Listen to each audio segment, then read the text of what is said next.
E aí, pessoal, tudo bem? Professor Paulo Gereba de História.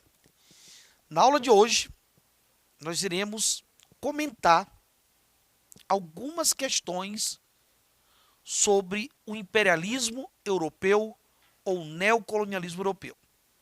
Na verdade, nós estamos realizando um comentário da parte 2 dessas questões sobre esse tema. Nós já realizamos, em uma outra aula, os comentários da parte 1 sobre esse tema, onde nós usamos outros itens, outras questões, que seria importante que você desse uma olhada. E também já discutimos a parte teórica, né, sobre esse tema, imperialismo ou neocolonialismo.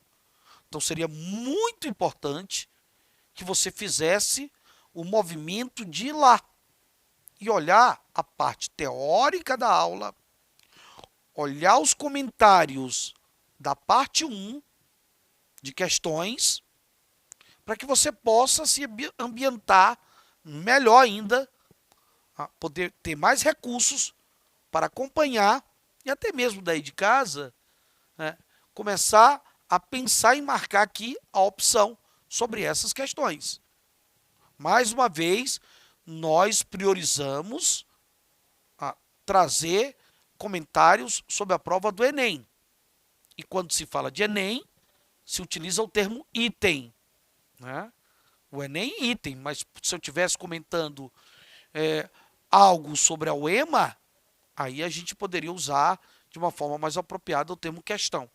Mas aqui nós temos, por exemplo, o nosso primeiro item, né? Nós temos aqui o Enem, é um tema que já esteve presente e nós vamos sempre fazer aquele movimento que eu sugiro sempre. Ou seja, que movimento? Iremos olhar o fragmento, pensar o fragmento, e depois que se pensar o fragmento, vai se olhar o comando, quer saber o que ele está perguntando, e vamos para a resposta. Até para que você possa entender o porquê do descarte dos chamados distratores, ou das chamadas opções erradas, ok? Então, esse tipo de movimento técnico, ele é importante. Não basta apenas comentar, mas é importante também fazer seguir essas etapas, tudo bem? Então, temos aqui, olha só, nosso primeiro item. A produção de 1 ou 2 cultivos de exportação transformou-se em regra em 1935. Cacau na Costa do Ouro, amendoim no Senegal e em Gâmbia, algodão no Sudão, café e algodão em Uganda, café e sisal na Tanzânia, etc. Observe que no primeiro momento ele vai nos mostrar, né, claramente a exploração de várias atividades econômicas em áreas africanas. Várias atividades sendo exploradas em áreas da África, né? E um detalhe, mostrando aí os europeus utilizando os recursos, evidentemente, da África como forma de exploração dessas atividades. E aí ele coloca, olha só, o trabalho forçado. O trabalho forçado, né? O trabalho compulsório. Então, claramente, ele mostra o quê? Ele mostra que nós teremos exploração humana. Porque se ele fala de trabalho forçado, trabalho compulsório, nós vamos falar de exploração humana. O trabalho forçado. E o abandono da produção alimentar. Provocaram muita desnutrição, graves surtos de fome e epidemias em certas partes da África, no início da era colonial. Então, observe que no início do colonialismo, né, europeu na África, ele claramente mostra que a exploração de atividades econômicas pelos países europeus, né, principalmente utilizando um trabalho forçado, um trabalho compulsório, ele acaba favorecendo simplesmente com que essas populações nativas da África abandonassem, evidentemente, tivessem que abandonar, porque as áreas estão sendo destinadas pelos europeus para produzir atividades para exportação, como ele coloca lá no início, o café, ele fala do cacau, ele fala do sisal, certo? Ele fala do algodão.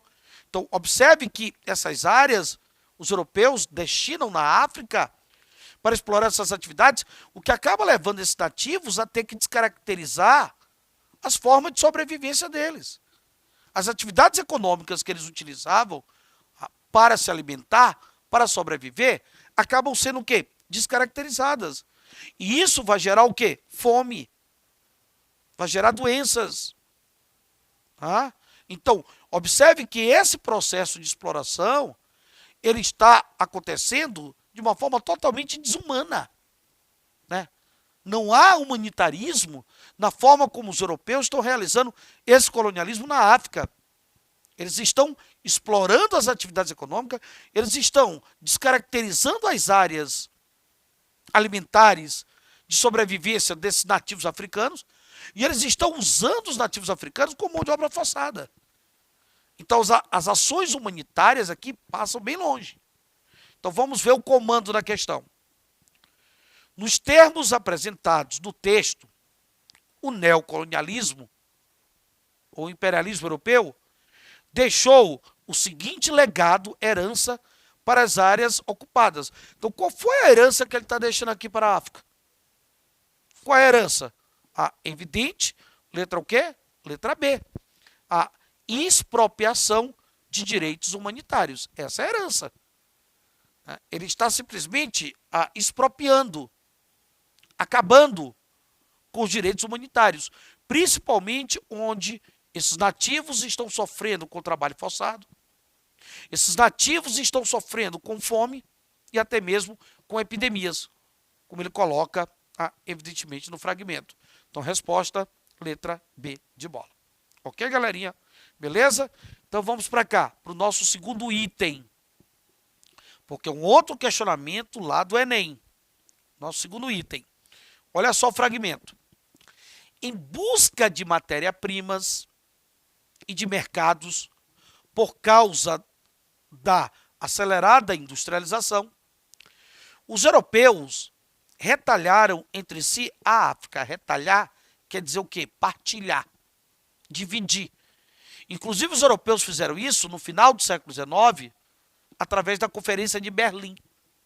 Eles partilharam a África via Conferência de Berlim, entre eles, sem levar em consideração, inclusive, as diversidades étnicas existentes no continente africano.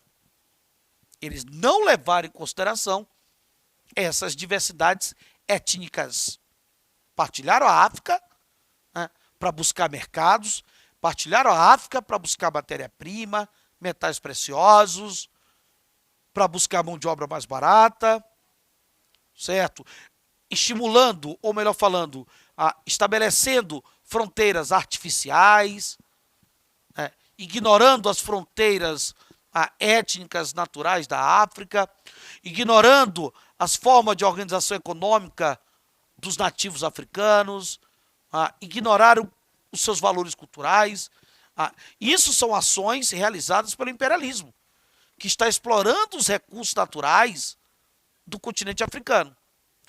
Mais do que alegações econômicas, havia justificativas políticas, científicas, ideológicas e até filantrópicas, porque os europeus, muito mais que essas necessidades materiais, de estar buscando matéria-prima, de estar buscando mercado de consumidores, mas nós temos necessidades estratégicas, né, de dominar territórios. Nós temos, na verdade, justificativas científicas, onde eles utilizam a ideia de que eles são capitalistas, que eles são industrializados, que eles têm o progresso, utilizando aquela ideia que eles são humanitários, que eles querem ajudar, né, com aquela ideia filantrópica, e que, na verdade, eles usam isso como justificativas para poder partilhar e explorar esses territórios africanos. Não só os recursos naturais, mas como a mão de obra também, que existe nesse território. E aí ele cita aqui um dos países mais cruéis nas suas ações imperialistas ou neocolonialistas na África do final do século XIX. Ele cita no fragmento a Bélgica. A Bélgica que dominou o Congo.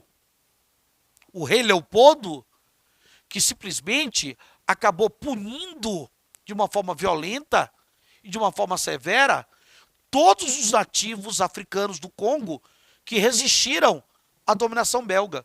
Os nativos africanos do Congo que resistiram à dominação belga, eles foram simplesmente violentados. Tá? Eles acabaram, na verdade, sendo violentados como a forma desse imperador belga, desse monarca belga, descaracterizar a resistência desses povos. E aqui ele fala, o rei belga, Leopoldo II, teve Leopoldo I, também defendia o trabalho missionário, né? Aquela ideia, a missionária e a civilização dos nativos do Congo, né? Que é para justificar a dominação. Argumento desmascarado, olha só, pelas atrocidades praticadas contra a população belga, né? Quer dizer, o rei belga dizia, ó, nós estamos aqui para ajudar vocês, africanos, que são incultos, que são atrasados, que são civilizados. Mas a partir do momento que eles cometeram uma série de atrocidades sobre as populações nativas africanas da Bélgica, isso fica muito claro que essa ação missionária filantrópica, ela não passa de um engodo. Né? Ela não passa simplesmente de quê? De uma enrolação. Ou seja, uma justificativa ideológica. Aí lá vem um comando, olha só. A atuação dos países europeus contribuiu para que a África, entre 1880 e 1914, que foi o período de ação, principalmente do imperialismo europeu, nesse território, se transformasse em uma espécie de grande colcha de retalhos, principalmente pela partilha que fizeram pela Conferência de Berlim, no final do século XIX. Esse processo foi motivado pelo quê? Né? Então, o que vai, conforme o texto que nós analisamos, olha o comando que ele está dando, o que vai motivar esse processo dos europeus sobre a África de coxa de retalhos e transformar a África numa coxa de retalhos? Então, o que é que eles estão fazendo ali? Eles estão buscando o quê? Riquezas naturais, mão de obra barata, né? Usando justificativas ideológicas missionárias, humanitárias. É isso que eles estão, na verdade, fazendo na África, através dessa partilha, dessa coxa de retalhos, como no comando ele vem para a gente. Então, qual seria a resposta, galerinha? Letra o quê? Letra A, D de dado? Não. Letra o quê? Resgate humanitário das populações? Tentativa de regulação da atividade comercial? Busca de acesso à infraestrutura? É isso? Necessidade de expandir as fronteiras? Então, qual seria a resposta? Domínio sobre os recursos considerados estratégicos para o fortalecimento das nações europeias. Então, eles estão buscando o quê? Matéria-prima, mercados, recursos estratégicos e até a mão de obra barata para as nações europeias. Eu diria até mesmo questões de ordem político-territorial. Dominar territórios como uma forma de se fortalecer. Ok, galerinha? Então, resposta, letra D de dado. Tá? Então, porque busca de acesso à infraestrutura, pelo contrário, né? Tentativa de regular a atividade comercial, pelo contrário. Resgate humanitário. Reparem que eles utilizam o humanitarismo como justificativa, e não estão resgatando. Necessidade de expandir as fronteiras culturais, pelo contrário. Tá? Então, impondo, inclusive, os seus valores culturais. Ok? Nós temos aqui a terceira. Em dezembro de 1945, começou uma greve de 2 meses no principal porto da África Ocidental Francesa, Dakar. Greve, lembre-se, greve, resistência. Esses povos africanos e asiáticos, eles resistiram, esses nativos resistiram à dominação imperialista. Olha aqui a greve. As autoridades só conseguiram levar os grevistas de volta ao trabalho com grandes aumentos de salário, tá vendo? Está reivindicando aumento salarial. E o que é ainda mais importante, pondo em prática todo o aparato de relações industriais usado na França. Ou seja, aquelas leis trabalhistas industriais que eram usadas na França, essa colônia francesa na África Ocidental, essa colônia, os trabalhadores nativos, eles lutaram, eles resistiram e buscaram não só melhores salários, mas buscaram garantias trabalhistas que trabalhadores, por exemplo, tinham lá na França, mas que aqui nessa área colonial não tinham. E era uma área colonizada pelos franceses. E aí ele coloca, em resumo, agindo como se os grevistas fossem modernos operários industriais. Olha só, fizeram greve como se eles fossem os modernos operários lá da França, que reivindicaram, que buscaram melhores condições de vida, né?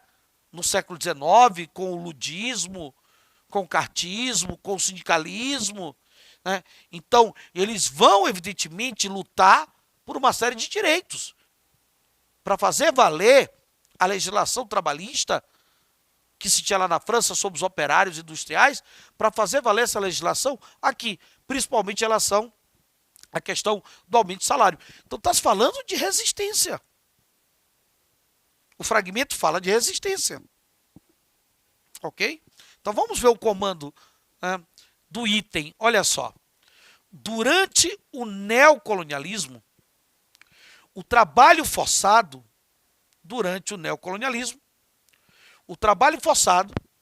que não se confunde com a escravidão, não podemos confundir, é o trabalho forçado, mas eles eram remunerados. Na escravidão você não tem remuneração. Eles eram forçados, eles não eram negociados com mão de obra, como você tem na escravidão. Foi uma constante em diversas regiões do continente africano, até o século XX. Então, o imperialismo vai utilizar o trabalho forçado, um trabalho compulsório, né?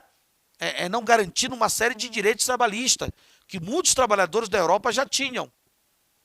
E aí você tem, como nessa colônia francesa na África, lutas justamente por direitos trabalhistas, como aumento de salário. Aí lá vem o comando. De acordo com o texto, sua superação deriva do quê? Do que derivou essa superação? De lutar contra esse trabalho forçado. Letra o quê? Letra C. Olha só. Resistência, como nós falamos ainda há pouco. Resistência organizada dos trabalhadores nativos. Letra C. Nosso quarto item. Enem. A Inglaterra deve governar o mundo, porque é melhor. Olha aí, a Inglaterra é melhor. A Inglaterra é melhor. Olha o eurocentrismo aí. Olha a ideia de superioridade. O poder deve ser usado. Seus concorrentes imperiais não são dignos. Os concorrentes da Inglaterra. Suas colônias devem crescer, prosperar e continuar ligados a ela. Crescer, prosperar, mas continuar dependentes da Inglaterra. Continuar controlado pela Inglaterra, né? As riquezas das colônias controladas por ela. A mão de obra controlada por ela. Somos dominantes, olha só. Somos dominantes, Inglaterra. Porque temos o poder. Olha a ideia. Somos dominantes porque temos o poder. Nós temos um poder industrial. Nós temos um poder tecnológico. Nós temos um poder militar. Nós temos um poder moral. E vocês, africanos e asiáticos, vocês não têm nada disso. Vocês são atrasados. Vocês são incultos. Vocês são incivilizados. Vocês são inferiores. Nós superiores. E assim por diante. Porque nós somos brancos. Ou seja, é a missão civilizatória. É a ideia de que os ingleses devem estar aqui, na África e na Ásia, explorando, porque eles são civilizados, brancos, e os africanos e asiáticos não. Olha só. O texto reproduz argumentos utilizados pelas potências europeias para a dominação de regiões na África e na Ásia, a partir de 1870. Tais argumentos justificam suas ações imperialistas, concebendo-as como uma parte de uma o quê? missão civilizatória, letra C de casa. Ok, galerinha? Um grande abraço e até o nosso próximo encontro.